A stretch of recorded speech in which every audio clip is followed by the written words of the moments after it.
Actually Krishna and he's లీలా కావచ్చు, టిల్లు కావచ్చు, ఇప్పుడు ఈ మూవీ కావచ్చు. భయపడ్డా కృష్ణానిజీలా అంటే మొన్న రిలీజ్ చేశారు ఎవరు రాలేదని అడుగుతారేమో నన్ను. ఏ మూవీ చూసినా కూడా అమ్మాయిల వెనకాలే పడతారా? అబ్బాయిల వెంట పడమంటారా అంటున్నాను. అది కూడా చేయొచ్చు, అదొక సినిమా అవుతుంది. కాదండి, ఇప్పుడు లవ్ అనేది మన లైఫ్లో చాలా పెద్ద పార్ట్, మన సినిమాల్లో చాలా పెద్ద పార్ట్. సో ఆబ్వియస్లీ మన సినిమాలో లవ్ స్టోరీ ఉంటుంది. ప్రతి సినిమాలో హీరోయిన్ ఉంటుంది, లవ్ స్టోరీ ఉంటుంది. కాబట్టి ఆబ్వియస్లీ ఉంటుంది కదండి, లవ్ స్టోరీ ఒక పార్ట్ ఉంటుంది కదా. అని నాకు అర్థం కాదు, ఇప్పుడు పడకూడదా? అంటే ఇంకా అదే స్టోరీ. లవ్ అదే అది మీరు సినిమా చూడాలి కదా. ఇప్పుడు టిల్లు స్క్వేర్ చూసారండి, అదే నా స్టోరీ చెప్పండి.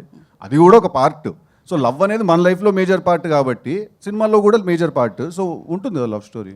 సో హీరోకి ముందు ఎప్పుడన్నా ఇలాంటి కిస్ జోన్ కోసం ఎప్పుడన్నా ఎక్కడన్నా తిరిగి? ఏమోనండి, నేను ఆనెస్ట్గా చెప్తున్నాను, నాకైతే ఈ పాట మరి కిస్ పార్ట్ గురించి ఇంత ఎత్తుకడం అనే కాన్సెప్ట్ నాకైతే అర్థం కాలేదు. ఎందుకంటే మీరు టిల్లు 1 చూసినా 2 చూసినా పార్టీలో అమ్మాయి కనిపిస్తే టిల్లు కార్లోకి తీసుకెళ్ళిపోయి క్లోజ్ చేసాడు నాకు.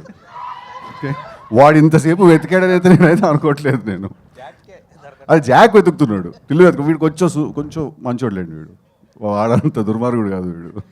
అయితే మళ్ళీ మోసపోతారా ఈ సినిమాలో కూడా? చేస్తున్నావా? లేదండి.